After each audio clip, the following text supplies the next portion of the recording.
సికింద్రాబాద్ ఉజ్జయిని మహంకాళి బోనాల జాతర అంగరంగ వైభవంగా కొనసాగుతోంది. అమ్మవారి దర్శనం కోసం భక్తులు తరలి వస్తున్నారు.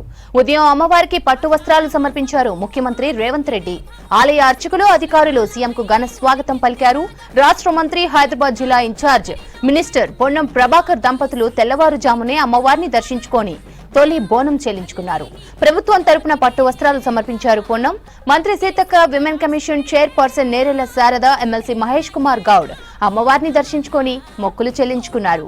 మరోవైపు సీఎస్ శాంతికుమారి బోనం ఎత్తుకొని అమ్మవారికి సమర్పించారు. హర్యానా గవర్నర్ దత్తాత్రేయ, కేంద్ర మంత్రి కిషన్ రెడ్డి, ఎంపీ లక్ష్మణ్, పలువురు బీజేపీ నేతలు అమ్మవారిని దర్శించుకొని మొక్కులు చెల్లించుకున్నారు. భక్తుల దర్శనానికి 6 క్యూ లైన్లు ఏర్పాటు చేశారు. అన్ని లైన్లలో ఒక ఎమర్జెన్సీ గేట్ పెట్టారు. అమ్మవారికి బోనం సమర్పించేందుకు వచ్చే వారికి ప్రత్యేక క్యూ లైన్లు ఏర్పాటు చేశారు. బోనం ఎత్తుకొని వచ్చే వారితో పాటు 5గురికి అనుమతి ఉంటుంది. వీరికి 2 క్యూ లైన్లు కేటాయించారు. మిగిలినవి సామాన్య భక్తుల దర్శనం కోసం అరేంజ్ చేశారు. మరో 2 లైన్లు దేవాలయం పాసులు జారీ చేసిన వారి కోసం ఏర్పాటు చేశారు. శివసత్తుల కోసం ప్రత్యేక ఏర్పాట్లు చేశారు. మధ్యాహ్నం 1:30 నుంచి 4 గంటల మధ్య శివసత్తులు జోగినీల బాట నుంచి దర్శనం చేసుకోవాలని పోలీసులు సూచించారు. ఒక్కో శివసత్తులు జోగినీలతో పాటు 5గురికి అనుమతి ఉంటుంది. ప్రసాదం కౌంటర్లు ఈసారి ఎక్కువగా ఏర్పాటు చేశారు. జాతరకు ఈసారి 10 లక్షల మందికి పైగా భక్తులు వస్తారని అంచనా వేస్తున్నారు. మహంకాళి బోనాలకు 1500 మంది పోలీసులతో భారీ బందోబస్తు ఏర్పాటు చేశారు. టెంపుల్ చుట్టుపక్కల క్యూ లైన్లతో కలిపి 100 సీసీ కెమెరాలు ఏర్పాటు చేశారు. మహిళా భద్రత కోసం షీ టీంలు అరేంజ్ చేశారు. సికింద్రాబాద్ బోనాలకు దేశవ్యాప్తంగా పేరు ఉందన్నారు హైదరాబాద్ సిపి కొత్తకోట శ్రీనివాస్ రెడ్డి. బోనాల బందోబస్తులో police, law and order, traffic task force, she teams పాల్గొన్నాయని చెప్పారు. మొత్తం 2000 మంది పోలీసులు బందోబస్తు కేటాయించామని చెప్పారు. 100 సీసీ కెమెరాలతో మానిటరింగ్ చేస్తున్నామన్నారు సిపి శ్రీనివాస్ రెడ్డి.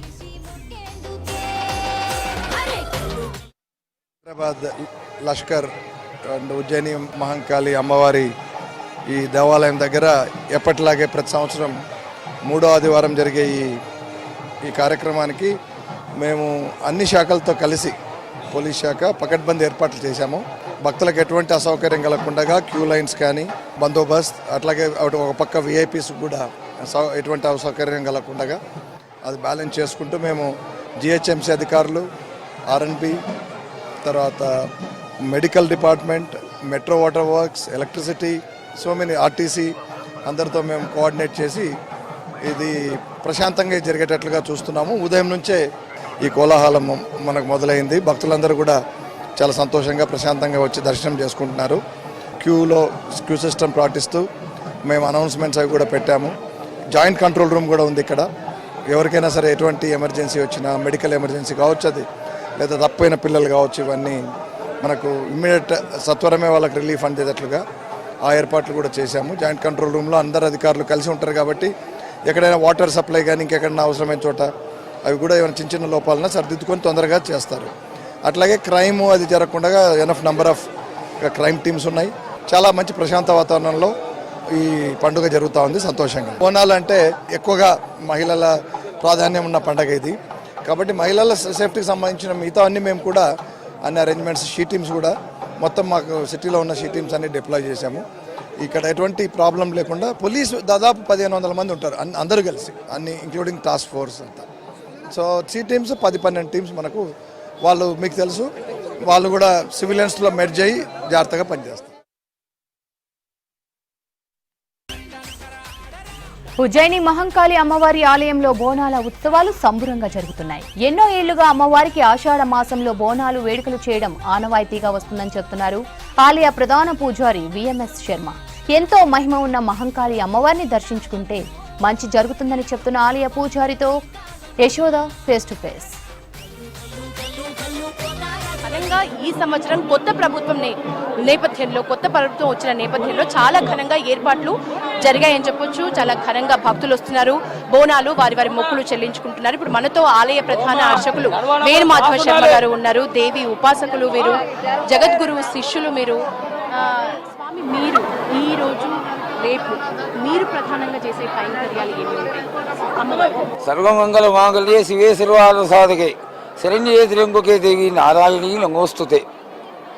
ఎల్లంగొట్ల రామకృష్ణ గారు, వేణుమాధవ శర్మ అయిన నేను, రామతీర్థ శర్మ, అర్చకులు అందరం కలిసి ఈ 2 రోజులు కూడా అమ్మవారి యొక్క చైతన్యం దినదినాభివృద్ధి చెందడమే కాక ఇన్ని వేల మంది లక్షల మంది ఆలయానికి వచ్చి అమ్మవారిని దర్శించుకొని స్వస్థతతో చక్కటి మనస్సుతో అమ్మవారి యొక్క ఆశీర్వాదాన్ని తీసుకొని తిరిగి వాళ్ళ ఇళ్ళకి చక్కగా వెళ్ళుకోవాలనేటువంటి ఒక మంచి ఆకాంక్షతో జగన్మాత యొక్క అనుగ్రహం భక్తులందరికైనా కలగాలి అనేటువంటి మంచి ఆకాంక్షతో తెల్లవారుజామున కావు తక్కువ 3 గంటలకి అమ్మవారి ఆలయంలో అలంకార పూరితమైనటువంటి జగన్మాత స్వరూపాన్ని 4 గంటలకి భక్తుల సందర్శనార్థమై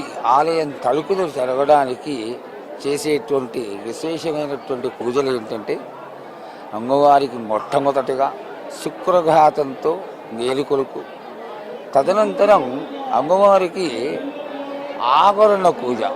ఈ ఆభరణ పూజ అనేటువంటిది ఏమిటి అంటే అమ్మవారికి ఉండేటువంటి పరివార దేవతలన్నింటినీ పూజించి శ్రీచక్ర స్వరూపిణి అయినటువంటి త్రిపుర సుందరికి గిందుస్థానం శ్రీచక్రంలో ఏ విధంగా ఉంటుందో ఒక యంత్రాది దేవతకు కూడా అదే విధంగా గిందుస్థానంలో ఆవిడ స్థానం ఉంటుంది.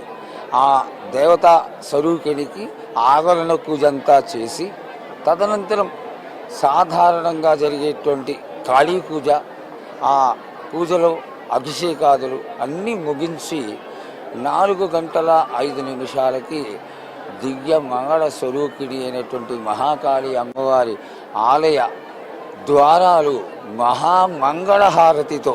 ఇక్కడ విశిష్టత ఏమిటి అంటే ఈ యొక్క జగన్మాత ఆలయంలో కేవలం హారతిని చూడడానికి భక్తజనులు నగర ప్రజలు అందరూ కూడా తండోపతండాలుగా ఏం చేసి ఆలయం ముందర కడిగాకులు కాసి ఎదురు చూస్తూ ఉంటారు. అంతటి తేజస్వరూపిణి అయినటువంటి జగన్మాత అమ్మవారు ఎంతో కన్నుల కండువగా భక్తులందరికీ దర్శనాన్ని ఇస్తుంది. ఈ యొక్క విశిష్టత ఈ మహాకాళి అమ్మవారి ఆలయానికి చెందినది. అయితే అది ఆలయంలో జరిగేటువంటి విశిష్టత. బయట జరిగే విశేషం ఏమిటి అంటే అమ్మవారికి 4 గంటల 5 నిమిషాల నుంచి జరిగేటువంటి దర్శనాన్ని తిలకించడానికి, అమ్మవారు ఆశీర్వాదం పొందడానికి ముత్తైదువులందరూ తలస్నానం చేసి కట్టుకట్టలు కట్టుకొని ముఖానికి పసుపు రాసుకొని గొడ్లు పెట్టుకొని గాజులు మొదలైనటువంటి ముత్తైదువులకు సంబంధించినటువంటి వస్తువులన్నీ అలంకారం చేసుకొని వారు స్వయంగా కొత్త కుండ తీసుకొచ్చి దానిలో పాయసాన్ని వండి దానికి అలంకారం చేసి దానిపైన పాయసం వండినటువంటి కుండకైనా మళ్ళా చక్కగా ఇంకొక కుండలో శాఖలు నింపుకుని దానిపైన వేకాకులు కొట్టి గంట దీపాన్ని కొట్టి మోసుకొని మేళతాళాలతో ఇతరములైనటువంటి వాద్యాలతో అమ్మవారి ఆలయానికి వచ్చి అమ్మవారికి ఒడిగియ్యాలు, చీరలు, సారెలు, పసుపు కుంకుమలు అన్నీ ఇష్టమైనటువంటి వస్తువులన్నీ అమ్మవారికి ఇచ్చి ఒక ఆడబిడ్డ ఏ విధంగా అయితే సంతోషపడుతుందో అవన్నీ ఇచ్చి అమ్మవారి యొక్క కృపకి కాతురులొగుతూ ఉంటారు. ఈ విధంగా తెలంగాణ విశేషమైనటువంటి గోనాలు, ఈ యొక్క పలహార గండ్ల యొక్క ఈ ఆలయం చుట్టూ తిక్కడం, పోతరాజుల విన్యాసాలు ఇవన్నీ ఈరోజు అయిపోగా మర్నాడు సోమవారం నాడు అమ్మవారు జోగిని స్వరూపంలో అమ్మవారు దివ్య వాణిని అందరికీ అందించి ఆశీర్వదించి అందరి యొక్క జీవన విధానాన్ని చక్కగా సాగాలని ఆశీర్వదిస్తూ అమ్మవారి అత్తవారింటికి వెళ్ళిపోతుంది. శర్మ గారు, మీరు 45 సంవత్సరాల నుంచి అమ్మవారి సేవలో ఉన్నారు. 30 సంవత్సరాల నుంచి ఈ ఆలయానికి ఒక ఉద్యోగిగా అమ్మవారి కైంకర్యాలు, క్రియలు అన్నీ మీ చేతుల మీదుగా జరుగుతున్నాయి. మీరు మొదట్లో 30 ఏళ్ల క్రితంను ప్రస్తుతము మీరు చూస్తున్న ప్రధాన తేడాలు కానీ ఏమున్నాయి అమ్మవారి ఆలయానికి సంబంధించి, బోనాలకి సంబంధించి? బోనాలు మాత్రం దినదినాభివృద్ధి చెంది అసలు కన్నులు కండువగా ఎక్కడ చూసినా గోనాలే, ఎక్కడ చూసినా గోనాలే అనేటువంటి రీతిలో పెరిగిపోయినటువంటి ఈ యొక్క గోనాల పండగని ఈ సంవత్సరం మా అధికారులందరూ అంటే దేవాదాయ శాఖ అధికారులందరూ స్వయంగా ప్రతి ఒక్కళ్ళు పర్యవేక్షణ చేస్తూ జాగ్రత్తగా ఎవరికి ఏ విధమైనటువంటి కష్టం కలగకుండా, లోటుపాట్లు కలగకుండా నిజంగా మా డిపార్ట్మెంట్ అంతా అందరూ ఇక్కడే ఉన్నారు. ఈరోజు నిజంగా ఎంతటి శక్తి సమర్థత ఈ అమ్మవారు చూపించకపోతే అందరికీ అంత ప్రేమగా వచ్చి చేయాలి అనేటువంటి ఆకాంక్ష కలిగి అందరూ ఈ ఆలయంలో ఉండి సేవ చేస్తున్నారని మీరే తెలుసుకోవాల్సినటువంటి విషయం. అంత చక్కటి దేవత కాబట్టి ఈ రోజున ఇంచుమించుగా అమ్మవారు 16 రోజులు పండగ చేయించుకుంది. లక్షలు వేలలో ఇంచుమించుగా 40 నుంచి 50 వేల వరకు కూడా భక్తులందరూ వచ్చి అమ్మవారి ఆశీర్వాదం పొందుతున్నారు. చివరి ప్రశ్న, అమ్మవారి ఆలయంలో ప్రధాన ద్వారం లోపలికి వెళ్ళగానే అమ్మవారితో పాటు మిగతా ఇతర దేవతల గూర్చి ఎవరెవరు ఉన్నారు, ఇంకా ఎవరెవరిని దర్శించుకుంటారు లోపల? అమ్మవారికి మహాకాళి అమ్మవారికి ఇక్కడ ఆనాడు వాళ్ళు తెచ్చికొట్టినటువంటి ఏర్పాటు చేసినటువంటి ఆలయంకి సరిగ్గా జగన్మాతకి ముందర రాజమాతంగి అమ్మవారి యొక్క చిన్న ఆలయం ఉంటుంది. దీన్ని కరివార దేవత అంటారు. అంటే ఈ క్షేత్రానికి ప్రధానమైనటువంటి దేవత మహాకాళి, అలాగే కరివార దేవత. ఈ కరివార దేవత యొక్క లక్షణం ఏమిటి? ఈ ప్రాంతాన్నంతా కూడా జాగ్రత్తగా కాపాడుతూ అందరినీ కూడా కాపాడేటువంటి ఒక వైశిష్ట్యం కలిగినటువంటి దేవత రాజమాతంగి.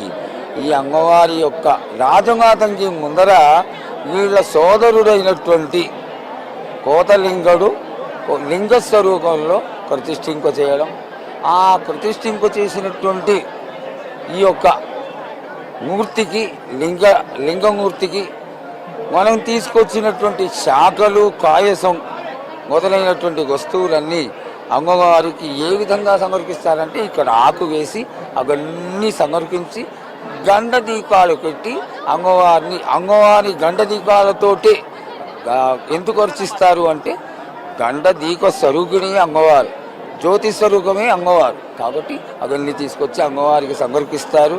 అదేవిధంగా ఆది వ్యాధుల నుండి కాపాడేటువంటి జగన్మాతకి కోతలింగడి పైన శాఖలు సమర్పించి రాత్రికి వీళ్ళందరూ సమర్పించినటువంటి ఈ కాయసము, అన్నాలు అన్నీ ఉంటాయి కదా, వీటినన్నిటినీ రాత్రి అంతా ఈ కులాల వాళ్ళందరూ భక్తి శ్రద్ధలతో అమ్మవారే గలిగేస్తుంది అనేటువంటి విధంగా నుదిటిన కుంకుమ పూసుకొని నూనె రాసుకొని అందరూ కూడా మేళతాళాలతో పూర్తిగా ఎల్లల లోపల ఉన్నటువంటి కొలింగరంతా కూడా ఈ యొక్క ప్రసాదాన్ని జల్లి ఎవరికి ఏ విధమైనటువంటి భూతక్రేత పిశాచాది మొదలైనటువంటి ఈ యొక్క బాధలు, అలాగే ఇంకా దయ్యాలు, గాలులు ఇట్లాంటివి ఏవి సోకకుండా ఇళ్లలో ఉన్నటువంటి గాథలు రాకుండా ఈ ప్రసాదం మీద కొడితే అవన్నీ వెళ్ళిపోతాయనేటువంటి భావనతో ఈ యొక్క కార్యక్రమాన్ని నిర్వర్తించి మర్నాడు కొద్దున రంగం కార్యక్రమం చేయించి అమ్మవారు జగన్మాత దివ్యవాణిని సందేశాన్ని ఇచ్చి అమ్మవారు అత్తవారింటికి 16వ రోజున వెళ్ళిపోతుంది. థ్యాంక్ యూ, ధన్యవాదాలు శర్మ గారు. మొత్తానికి ఇది అమ్మవారు అనేది సికింద్రాబాద్ అమ్మవారు, ఈ చుట్టుపక్కల అందరూ కూడా గ్రామ దేవతలకి ఈ విధంగానే వచ్చే రోగాలను, అంటు వ్యాధులు ప్రబలకుండా జాగ్రత్తలు తీసుకుంటూ అమ్మవారి కృప ఉంటే తప్పకుండా ఏ రోగాలు రాకుండా అమ్మవారి నైవేద్యాన్ని కూడా తీసుకెళ్లి చల్లటము, భక్తులకి పంచటం వల్ల రోగాల విముక్తి వస్తుంది. వర్షాకాలం సీజన్ చేంజ్ అవ్వటం వల్ల చాలా రోగాలు, కలరా, మలేరియా ఇట్లాంటివన్నీ వస్తున్న ఈ వాతావరణంలో అవేమీ సోకకుండా ప్రజలకు ఆరోగ్య సమస్యలు తలెత్తకుండా మంచి భవిష్యత్తు, మంచి ఆరోగ్యం ఉండాలని అమ్మవారు దీవిస్తారు అని చెప్పేసి ప్రధాన ఆలయ అర్చకులు శర్మ గారు మనతో చెప్పారు. కెమెరామెన్ నాగరాజుతో యశోద, సికింద్రాబాద్ మహంకాళి అమ్మవారి టెంపుల్.